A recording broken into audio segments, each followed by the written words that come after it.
ഇന്ന് duck egg പുഴുങ്ങാൻ പോവാ. ബ്രേക്ക്ഫാസ്റ്റിന് എഗ്ഗും അതുപോലെ തന്നെ റാഗിയുടെ വെച്ചുള്ള ഒരു ബ്രേക്ക്ഫാസ്റ്റും കൂടെ ഇന്ന് ചെയ്യുന്നത്. അപ്പം കുറച്ച് സോൾട്ടും കൂടി ഇട്ട് കൊടുത്തു. ഇനി ഇത് അവിടെ ഇരുന്നൊന്ന് നല്ലതായിട്ട് ബോയിലാകട്ടെ. ഇത്രയുമാണ് ഇപ്പം ഞാൻ കഴിക്കുന്നത്.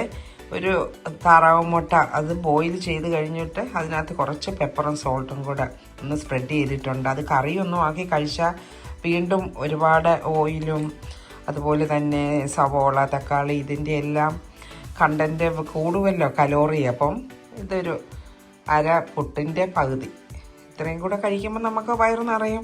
ഞാനിതിൻ്റെ കൂടെ ഒരു ബ്ലാക്ക് ടീ ആണ് കുടിക്കുന്നത്. നമുക്ക് ഇനി ലഞ്ചിന് എന്തൊക്കെ തയ്യാറാക്കാമെന്ന് നോക്കാം. കടല വെന്തതിരിപ്പുണ്ട്, ചെറുപയർ വെന്തതിരിപ്പുണ്ട്, ചിക്കനുണ്ട്, പാസ്റ്റയുണ്ട്. അപ്പം നമുക്ക് ഇതെല്ലാം കൂടെ ഒരു 1-2 ഐറ്റംസ് തയ്യാറാക്കാം. അതുപോലെ ജിഞ്ചറും ഗാർലിക്കും ഒക്കെ റെഡി ഇരിപ്പുണ്ട്. ഇതെല്ലാം ഫ്രിഡ്ജിൽ ഇരുന്ന സാധനങ്ങളാണ്. ചിക്കൻ കുറച്ച് കുക്ക് ചെയ്ത് ഇരിപ്പുണ്ട്.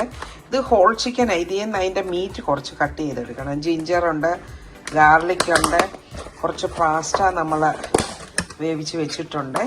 ഇതും പിന്നെ കുറച്ച് കോണ്. ഇത് ഫ്രോസൺ കോണാണ്, ചോളം. ഇതിന് പകരം നിങ്ങൾക്ക് ക്യാരറ്റോ എന്ത് വേണമെങ്കിലും ചേർക്കാം. എന്നിട്ട് നമുക്ക് കുറച്ച് പാസ്റ്റ വെന്തിരിപ്പുണ്ട്.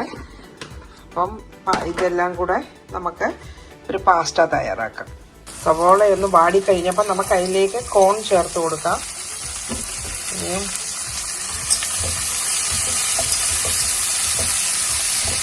ഇതെല്ലാം കൂടെ ഒന്ന് കുക്കാകട്ടെ. ഇതൊന്ന് അടച്ചു കൊടുക്കാം.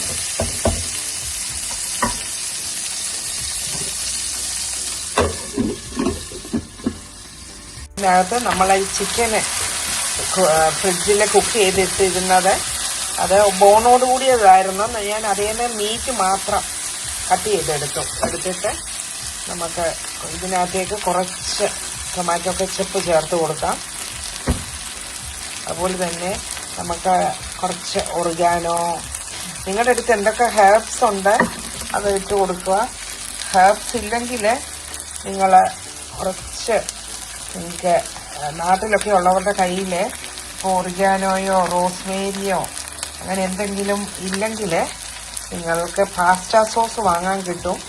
അതും ഇല്ലെങ്കിൽ കുറച്ച് മിൻറ്റ് ലീഫും കുറച്ച് കൊറിയാണ്ടറും കൂടെ ചെറുതായിട്ട് അത് ഇടുമ്പം വളരെ കുരുകുരുകിരാന്ന് അരിഞ്ഞേ ഇടാവൂ. പക്ഷേ ഫ്ലേവർ വ്യത്യാസമായിരിക്കും എങ്കിലും നമ്മൾ എന്തെങ്കിലും ചേർക്കുന്നതല്ല. അതുപോലെ ഞാൻ കുറച്ച് റോസ്മേരി കൂടെ ചേർത്ത് കൊടുക്കുന്നുണ്ട്. നിങ്ങൾക്ക് കാണാമോ എന്നറിയത്തില്ല. ഇത് കുറച്ച് റോസ്മേരി കൂടെ. ഇനി ഇതെല്ലാം കൂടെ ഒന്ന് മിക്സ് ചെയ്യുക. മിക്സ് ചെയ്തിട്ട് നമ്മൾ പാസ്റ്റ ഫ്രിഡ്ജിലിരുന്നാണല്ലോ കുക്ക് ചെയ്ത്, അതുകൊണ്ട് നമ്മളൊരു കുറച്ച് ചൂടുവെള്ളം ചേർത്ത് കൊടുക്കുന്നുണ്ട്. ഇനി അതൊന്ന് ഇതിനകത്ത് കിടന്ന് വേകണമല്ലോ.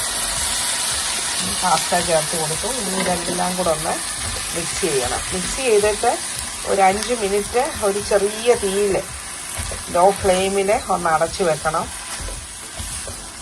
ഉപ്പൊക്കെ ഇപ്പം നിങ്ങളുടെ പാകത്തിന് ചേർക്കണം. കുറച്ചുകൂടെ പെപ്പർ പൗഡർ വേണമെങ്കിൽ, കുറച്ച് സ്പൈസി ആയിട്ട് വേണമെങ്കിൽ അങ്ങനെ ചേർത്ത് കൊടുക്കാം.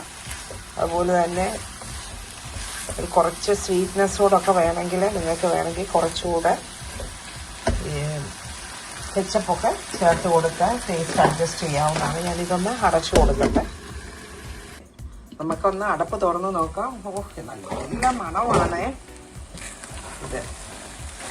ഇല്ല, കണ്ടോ എത്ര വേഗത്തിലാണ് നമ്മുടെ പാസ്റ്റ തയ്യാറായെന്ന്. ഇത് കുട്ടികളിൽ സ്കൂളിൽ നിന്ന് വരുമ്പോഴത്തേക്ക് മക്കൾക്ക് വേണ്ടിയാണ്. 2 പേര് യൂണിവേഴ്സിറ്റിയിലാണ്.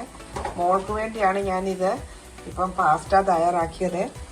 എനിക്ക് വെള്ളക്കടല വെന്തിരിപ്പുണ്ടല്ലോ, അതിനകത്ത് കുറച്ച് ചിക്കൻ കൂടെ ചേർത്ത് ഞാനൊരു സാലഡാണ് ഉച്ചയ്ക്ക് കഴിക്കാൻ പോകുന്നത്. അപ്പം ഇത് വാങ്ങുന്നതിൻ്റെ മുമ്പേ കുറച്ച് പാഴ്സൽ ഇരിപ്പുണ്ടായിരുന്നു. അതുകൂടെ ഞാൻ ഇതിലേക്ക് ഇട്ട് കൊടുത്തു. അപ്പം നമ്മുടെ പാസ്റ്റ റെഡിയാണ്.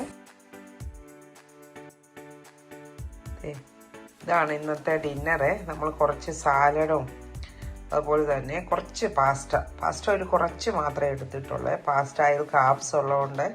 അതുപോലെ തന്നെ ഒരു ഓറഞ്ചും ഒരു പഴവും ഇത് കഴിഞ്ഞ് കഴിക്കും. ഒരു ബ്ലാക്ക് ടീയും.